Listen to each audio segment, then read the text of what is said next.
Hello friends, welcome to our channel Study Addicted. This is a lecture series of Indian polity from M. Lakshmikant.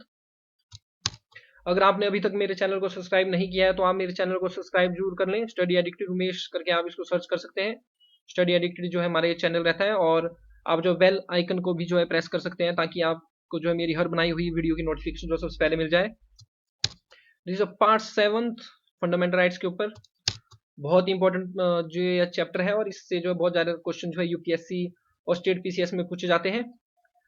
Last video में हमने Ritz types and scopes के बारे में discuss किया था। इस video में डिस्कस करेंगे in detail armed forces and fundamental rights, martial law and fundamental rights के बारे में हम जो है इसमें जो है डिस्कस करेंगे। So let us begin.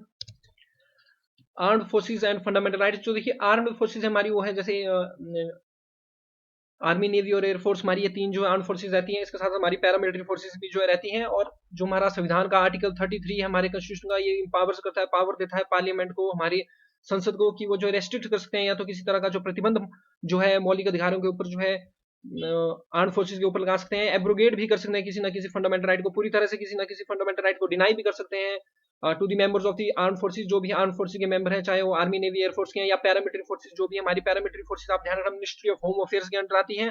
और जो हमारी जो आर्म फोर्सेज है, army, navy, air force, coast guard, ये मिनिस्ट्री ऑफ डिफेंस के अंडर आती है। चाहे स्टेट पुलिस फोर्सेज है, इंटेलिजेंस सर्विसेज है और इनसे रिलेटेड कोई भी एनालॉग कोई भी सर्विसेज हैं जो सिक्योरिटी और डिफेंस या इंटेलिजेंस रिलेटेड जो भी सर्विस है, उनसे रिलेटेड जो पार्लियामेंट के पास पावर है कि उनके फंडामेंटल राइट्स को रेस्ट्रिक्ट भी कर सकते हैं, उनके ऊपर किसी प्रकार की रोक भी लगा सकते हैं या किसी फंडामेंटल राइट्स को उनको जो है डिनाई भी कर सकते हैं। ये पावर जो है पार्लियामेंट को जो है हमारी संसद जो है article 33 of the constitution provide करता है। अब देखिए इस आर्टिकल 33 को जो है क्यों संविधान में डाला गया, जब संविधान बनाया गया ये इसलिए बनाया गया ताकि ये जो आर्म फोर्सेज हैं या जो भी हमारी ये जो डिफेंस फोर्सेज हैं, इनका मेन काम होता है सिक्योरिटी को इंश्योर करना और इनमें डिसिप्लिन की जो है काफी ज्यादा जरूरत होती है। तो मेन ऑब्जेक्ट यही था कि इनमें जो है डिसिप्लिन को मेंटेन करने के लिए और इनकी प्रॉपर फंक्शनिंग के लिए, इनके प्रॉपर डिस्चार्ज ऑफ ड्यूटीज के लिए जो है इस आर्टिकल 33 को जो है इंक्लूड किया गया। और ये जो आर्टिकल 33 से रिलेटेड जो भी पावर है, कौन से फंडामेंटल राइट्स आर्म फोर्सेज को दिए जाएंगे या नहीं दिए जाएंगे, डिफेंस फोर्सेज को कौन से फंडामेंटल राइट्स होंगे या नहीं होंगे या किस तरह से होंगे, किस तरह से वो रेस्ट्रिक्ट होंगे, ये पावर सिर्फ और सिर्फ जो है पार्लियामेंट को ही दी गई है। स्टेट लेजिस्लेचर को इस रिलेटेड किसी प्रकार की पावर नहीं दी गई है। तो जो भी पावरें हैं अंडर द आर्टिकल 33 के तहत कानून बनाने की, ये सिर्फ और सिर्फ जो हमारी पार्लियामेंट के पास है, स्टेट लेजिस्लेचर के पास नहीं है। और आर्टिकल 33 बोलता है कि जो भी लॉ इसके तहत जो पार्लियामेंट के द्वारा बनाए जाएंगे वो किसी भी कोर्ट में जो चैलेंज नहीं होंगे, उस ग्राउंड के ऊपर की ये जो फंडामेंटल राइट्स को जो है सिटीजन के जो है हनन करता है, उन पर प्रतिबंध लगाता है, इस ग्राउंड के ऊपर इनको जो है किसी भी कोर्ट में चैलेंज नहीं किया जा सकता है। और हमारी कंट्री की सिक्योरिटी के लिए जो है ये बहुत ही इंपॉर्टेंट एक जो आर्टिकल है, क्योंकि फंडामेंटल राइट्स जो भी होते हैं वो पूरे के पूरे जो है आर्म फोर्सेज के ऊपर अप्लाई नहीं हो सकते हैं, क्योंकि वहां पर डिसिप्लिन की काफी जो ज्यादा जरूरत है, कॉन्फिडेंशियलिटी की जरूरत है। आरटीआई जैसे एक्सेप्टेड रहती है, सीबीआई जो है आरटीआई से बाहर है, हमारे आर्म फोर्सेज भी आरटीआई से बाहर है, इनकी जो इंटेलिजेंस जो इन्फॉर्मेशन होती है वो शेयर नहीं की जाती पब्लिक के साथ, तो it is for the security of our country. और इसी एक्ट के तहत आर्टिकल 33 के ही तहत जो हमारी पार्लियामेंट जो हमारी संसद है, इसने जो army act 1950, navy act 1950, air force act 1950 और police forces restriction of rights act 1966, BSF act, सोन, ये जो है इनके द्वारा जो इम्प्लीमेंट किए गए थे। इन एक्ट्स के तहत जो भी आर्म फोर्सेज या डिफेंस फोर्सेज के मेंबर है, इनके ऊपर जो इंपोज होती है, रेस्ट्रिक्शन होती है, प्रतिबंध लगाया जाता है इनके फ्रीडम ऑफ स्पीच के ऊपर, राइट टू फॉर्म एसोसिएशन के ऊपर, right to member of trade unions और पॉलिटिकल एसोसिएशन, ये भी किसी भी ट्रेड यूनियन या पॉलिटिकल एसोसिएशन के मेंबर नहीं हो सकते हैं। Right to communicate with press, press के साथ कम्युनिकेट नहीं कर सकते हैं, रेस्ट्रिक्शन रहती है इसके ऊपर। अगर कम्युनिकेट करते हैं तो कुछ चीजें ऐसी जिनको वो शेयर नहीं कर सकते हैं। Right to attend public meetings, यानी पब्लिक मीटिंग्स भी इनको अपने रूल और प्रोसीजर के हिसाब से ही होती है और ये हर तरह की पब्लिक मीटिंग्स अटेंड नहीं कर सकते हैं, किसी प्रकार के धरना प्रदर्शन भी नहीं कर सकते हैं। और ये जो एक्सप्रेशन जो रहती है मेंबर्स ऑफ आर्म फोर्सेज, यानी कि जो भी सदस्य रहेंगे आर्म फोर्सेज के, जो एक्सप्रेशन है हमारे कॉन्स्टिट्यूशन के आर्टिकल 33 में, ये जो कवर करती है हर तरह के एम्प्लॉइज, किसी भी तरह का एम्प्लॉइज अगर आर्म फोर्सेज के अंदर है, चाहे वो बार्बर है, चाहे वो बाल काटने वाला है, चाहे वो कारपेंटर है, चाहे वो मैकेनिक है, चाहे कुक है, चौकीदार है, बुट मेकर्स है, टेलर्स है, कोबलर है, इन सब के ऊपर जो है ये जो है अप्लाई होती है। और कोई भी पार्लियामेंट्री लॉ जो कि इनेक्टेड किया जाता है आर्टिकल 33 के तहत, उसमें जो है एक्सक्लूड किया जाता है कोर्ट मार्शल को भी। कोर्ट मार्शल को भी जो हमारी रिट जुडिक्शन रहती है सुप्रीम कोर्ट और हाई कोर्ट की, उससे जो है कोर्ट मार्शल को भी जो है इसके तहत जो है एक्सक्लूड किया गया है। लेकिन फिर भी ये देखा जाता है कि जो भी आर्म फोर्सेज के जो मेंबर है वो सुप्रीम कोर्ट में जाते हैं, हाई कोर्ट में जाते हैं और हाई कोर्ट जो है उनकी जो भी अपील्स होती है उनको सुनता है और जनरली कोई होती है तो उसके हक में भी जो है सुप्रीम कोर्ट जो वर्डिक्ट देते हैं। तो ये जो है रिसेंटली जो ये जो है देखा गया है, जैसे रिसेंटली सुप्रीम कोर्ट ने वर्डिक्ट दी है कि परमानेंट मिशन जो वुमेन को जो है दिया जाना चाहिए। नेक्स्ट कंसेप्ट हमारे पास रहता है martial law and the fundamental rights. देखिए मार्शियल लॉ जो है हमारे कॉन्स्टिट्यूशन में जो है स्पेसिफिकली इसके बारे में इतने डिटेल प्रोविजन हमारे कॉन्स्टिट्यूशन में नहीं दी गई। आर्टिकल 34 में जो है मार्शियल लॉ से रिलेटेड प्रोविजन है, लेकिन आपने ध्यान रखना मार्शियल लॉ को कॉन्स्टिट्यूशन में कहीं पर भी डिफाइन नहीं किया गया है। आर्टिकल 34 जो रहता है वो प्रोवाइड करता है restrictions on fundamental rights while martial law enforce. जब भी मार्शियल लॉ जो है इनफोर्स में होता है किसी भी पार्ट ऑफ द कंट्री में, तो वहां पर जो है फंडामेंटल राइट्स के ऊपर जो है रेस्ट्रिक्शन लग जाती है। किसी भी टेरिटरी ऑफ इंडिया या किसी पार्ट ऑफ द इंडिया के ऊपर जो मार्शियल लॉ जो लगाया जा सकता है। ये जो कंसेप्ट है मार्शियल लॉ का, ये जो है ब्रिटेन के कॉन्स्टिट्यूशन से, इंग्लिश कॉमन लॉ से जो है हमने जो है लिया हुआ है। और ये जो एक्सप्रेशन जो रहती है मैंने ऑलरेडी डिस्कस कर लिया आपके साथ, ये जो एक्सप्रेशन रहती है मार्शियल लॉ, ये कहीं पर भी डिफाइन नहीं की गई है, इसकी कहीं पर भी डेफिनेशन कॉन्स्टिट्यूशन में नहीं दी गई है। और अगर सिंपल वर्ड्स में बोले तो मार्शल लॉ का मतलब है मिलिट्री रूल। ये रेफर करता है ऐसी सिचुएशन में जहां पर जो है सिविल एडमिनिस्ट्रेशन को जो है रन किया जाता है मिलिट्री अथॉरिटीज के द्वारा according to their own rules and regulation framed outside the ordinary law. अब देखिए ये जो मार्शल लॉ है, ये कंसेप्ट क्यों लाया गया है मार्शल लॉ? इसलिए ताकि देखिए किसी भी पार्ट में हो सकता है हमारे कहीं पर टेररिस्ट अटैक हो जाए, या वहां पर बिल्कुल मतलब सिचुएशन इतनी एबनॉर्मल हो जाए, इतनी एक्स्ट्रा ऑर्डिनरी सिचुएशन हो जाए कि वहाँ की जो एडमिनिस्ट्रेशन है या हमारी जो गवर्नमेंट है उनके द्वारा जो है लॉ एंड ऑर्डर की सिचुएशन वहां पर कंट्रोल नहीं, वहां पर दोबारा से सेटअप नहीं की जा रही है। तो उस लॉ एंड ऑर्डर की सिचुएशन को दोबारा सेटअप करने के लिए जो है फिर जो है मार्शल लॉ लगाया जाता है। इसको मिलिट्री रूल बोलते हैं। मिलिट्री को जो वहां पर जो लॉ एंड ऑर्डर की सिचुएशन को जो है रिस्टोर करने के लिए जो है मार्शल लॉ जो वहां पर लगाया जाता है। मार्शल लॉ का कंसेप्ट जो इतनी डिटेल स्पेसिफिक नहीं है, सिर्फ इम्प्लिसिट है इन आर्टिकल 34 अंडर विच ये बोला गया कि मार्शल लॉ जो है डिक्लेयर हो सकता है in any area with in territory of India.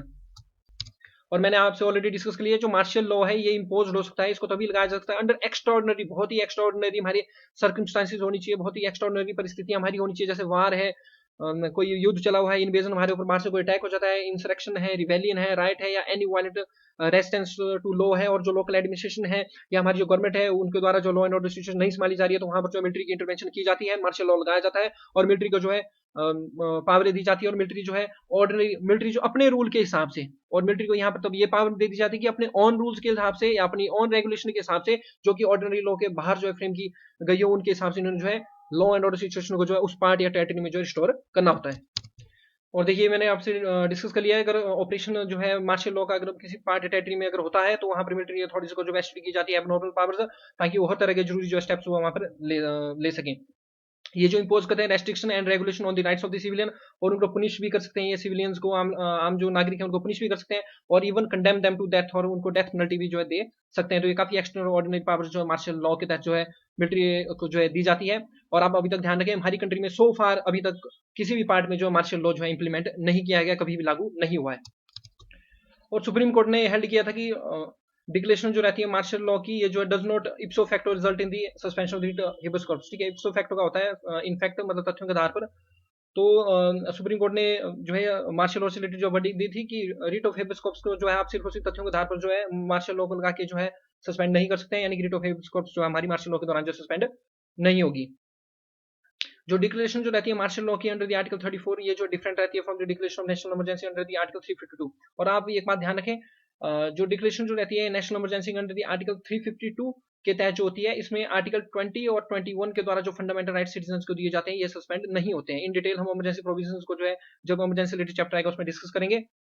और देखिए जस्टिफिकेशन दी जाती है मार्शल लॉ के बारे में बोला जाता है कि हम जो है रिपेल कर सकते हैं फोर्स को फोर्स से जो हटाया जा सकता है for maintaining restoring law and order in the society.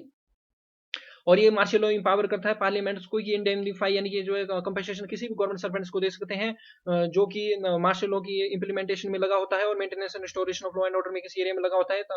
जैसे मान लीजिए कोई पर्सन अगर सिविल सर्वेंट है या कोई भी मिलिट्री ऑफिसर आपके जो है किसी वार इन्वेजन लाइक सिचुएशन में जो है for the enforcement of law and order जो है किसी टेरिटरी या पार्ट ऑफ इंडिया में लगा हुआ है और उसको कोई चोट वगैरह आ जाती है, उससे रिलेटेड कंपनसेशन भी जो है पार्लियामेंट उनको प्रोवाइड करा सकती है। और ये जो भी कंपनसेशन इंडेमनिटी जो भी रहेगी पार्लियामेंट के द्वारा बनाई जाएगी, इसको जो चैलेंज नहीं किया जाएगा किसी भी कोर्ट में।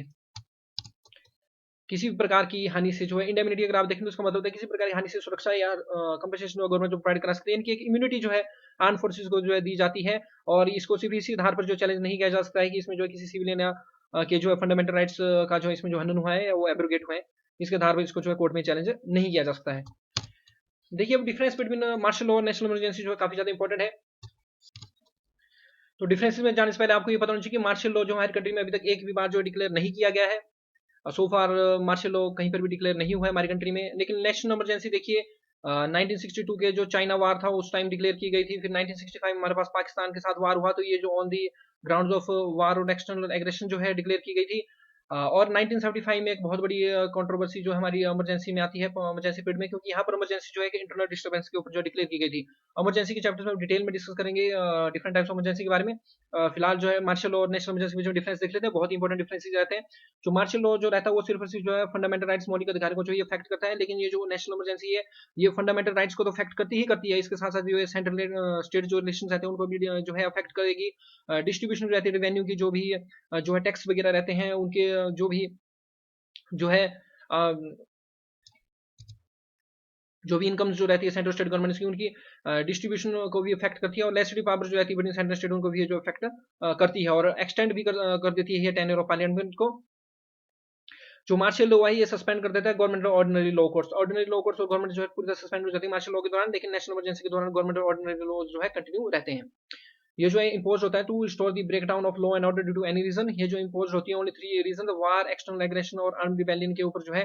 आर्म रिबेलियन को जो है इंटरनल डिस्टर्बेंसेस भी जो है नाम पहले ये जो इंटरनल डिस्टर्बेंसेस था, लेकिन बाद में 44th कंस्टिट्यूशन अमेंडमेंट 1970 हुआ और इसके बाद इसको जो आर्म रिबेलियन जो कर दिया गया। अब इंटरनल डिस्टर्बेंसेस के ऊपर जो हमारी कंट्री में इमरजेंसी नहीं लगा सकती है। मार्शल लॉ जो है इम्पोज होता है specific area of the country के ऊपर, जबकि नेशनल इमरजेंसी जो है इम्पोज होती है either in the whole of the country और एनी पार्ट ऑफ इट। जो मार्शल लॉ है इसके कोई भी स्पेसिफिक प्रोविजन हमारे कॉन्स्टिट्यूशन में नहीं है। अगर आप आर्टिकल 33 देखें तो उसमें इतने डिटेल प्रोविजन नहीं है, ये जो है कि इम्प्लिसिट ही कंसेप्ट है। लेकिन जो हमारी जो नेशनल इमरजेंसी है इसके काफी स्पेसिफिक और डिटेल प्रोविजन जो है कॉन्स्टिट्यूशन में दिए गए हैं, और ये जो है एक्सप्लिसिट जो है हमारे कॉन्स्टिट्यूशन में रहती है। That's the end of this video friends. देखिए बहुत सारे जो स्टूडेंट्स हैं उनकी कंप्लेंट रहती है कि स्पीड काफी ज्यादा हो जाती है। देखिए लेक्चर्स कंप्लीट करने होते हैं तो स्पीड थोड़ी ज्यादा हो जाती है, लेकिन यूट्यूब में ऑप्शन होता है, जब आप ऑप्शन में जाएंगे तो वहां पर जो है प्लेइंग स्पीड आती है, जिसमें आप उसको जो 0.75 या 0.5 जो है आप स्पीड कम करने के लिए कर सकते हैं, और 1.25 या 1.5 आप स्पीड बढ़ाने के लिए उसको कर सकते हैं। तो प्लीज आप उस ऑप्शन को जो ऑप्ट कर लीजिए, और आप इसी तरह जो मेरे चैनल को लाइक, सब्सक्राइब और शेयर करते रहिए, दूसरों की हेल्प करते रहिए, because we rise by lifting others, और हमें जो एक दूसरे की हेल्प जो है करनी चाहिए। देखिए हमारे स्टडी करने का मतलब यही नहीं होता कि हम स्टडी करने और एक अच्छी जॉब प्राप्त करें। हमारे स्टडी करने का मतलब होता है कि हमारी एक ह्यूमन डेवलपमेंट होनी चाहिए, आपकी एक पर्सनैलिटी डेवलपमेंट होनी चाहिए, हमें एक एटीट्यूड होना चाहिए, और हमें जो सोसाइटी में जो है एक अच्छा काम सर्व करने की जो है एक आप में जो है एक एटीट्यूड होना चाहिए। तो आप इसी तरह जो मेरे चैनल को लाइक, सब्सक्राइब, शेयर करते रहिए। Thanks very much for listening. जय हिंद, जय भारत, जय हिमाचल।